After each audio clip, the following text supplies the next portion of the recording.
The NIL transfer portal drama does not stop with Oklahoma. Nico Iamaleava and the Tennessee Volunteers made a lot of headlines over the weekend for what happened out in Knoxville. We'll discuss coming up next here on Locked On Sooners.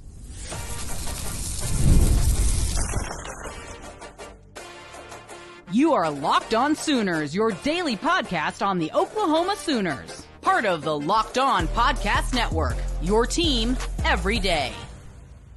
Thanks again for making Locked On Sooners your first listen every single day. Shout out to all the everydayers out there tuning in and subscribe to the show wherever you get your podcasts. Jay, the biggest news over the weekend was what happened over in Knoxville, Tennessee, where Nico Iamaleava on Thursday, I believe last week it was reported by Pete Nakos that he was trying to renegotiate his NIL deal. And then on Friday, missed practice. By Friday evening, the reports were coming out that he had filed paperwork to enter the transfer portal. And here we are on Tuesday, and it looks like Nico is going to be finding a new place to play and to live and work and do all that. So what was your reaction initially when you heard all this? Whoever's giving this young man advice is doing this young man a disservice. Why? Because I totally understand why Nico and his camp may have done this. The house settlement is coming down very soon, and this is technically the last opportunity to get in as a grandfather on whatever deal that you possibly can. The problem you ran into, and the problem they ran into all of this, is it doesn't seem like they came out with a plan. Nico is in the portal, and we have no clue where he's going to go. He's been linked to North Carolina, and North Carolina just picked up a quarterback out of the portal that's expected. It's got a prediction for another quarterback. So unless they plan on taking two quarterbacks and they're going to tell Nico, hey, you're going to take a little bit of a haircut as far as pricing because we're still building what we're doing here in North Carolina, them making this move without having an actual plan is very, very bad. Think about it this way, John. I don't think that they were wrong. I don't think Nico was wrong going after this. I don't think he was wrong in going in this pursuit. But what I will say is that without a plan, you just put yourself against the back. You're back against the wall with no help whatsoever. In the NFL, one of the biggest problems in free agency is a lot of players get a lot of bad advice. That's professionals.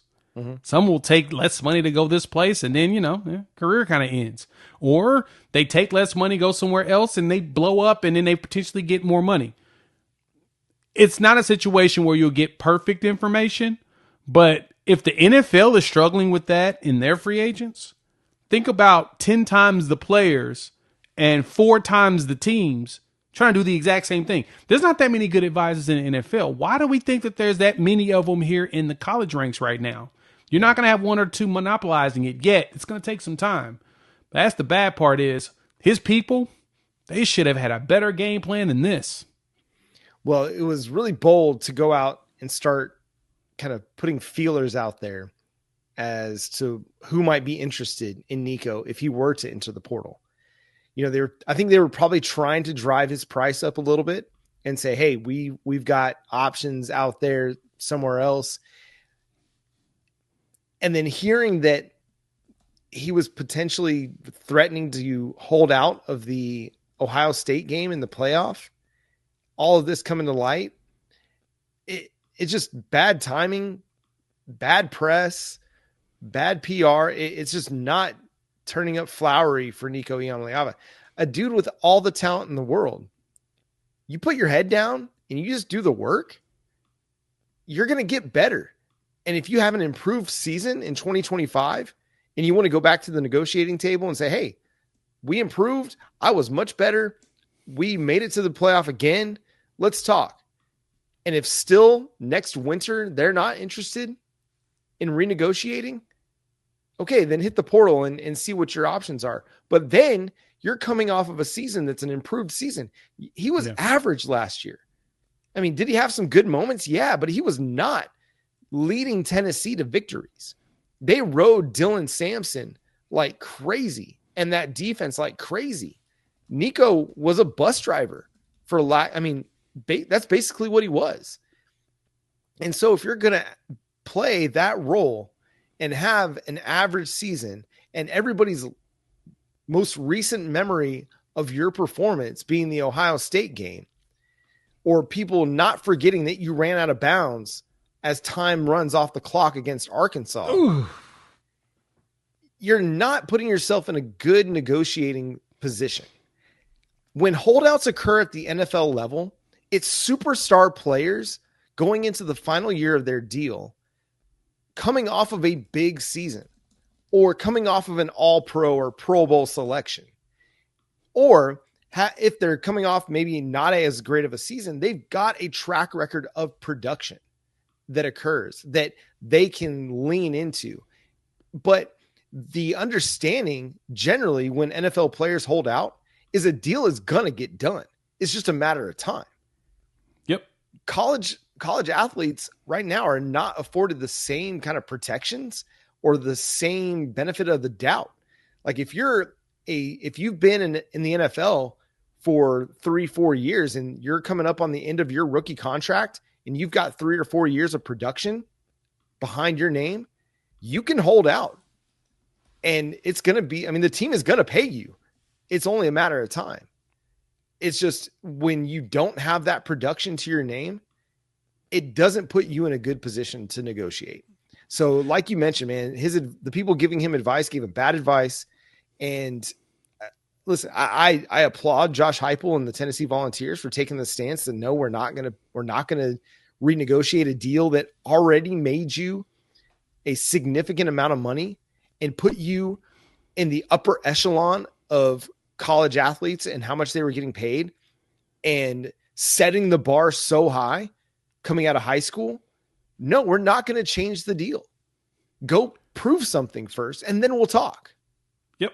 Here's the bad part about that, John, is that even Josh Pate mentioned this on one of the clips he posted online on his show, the Josh Pate College Football Show, as well as on Pat McAfee earlier, yesterday.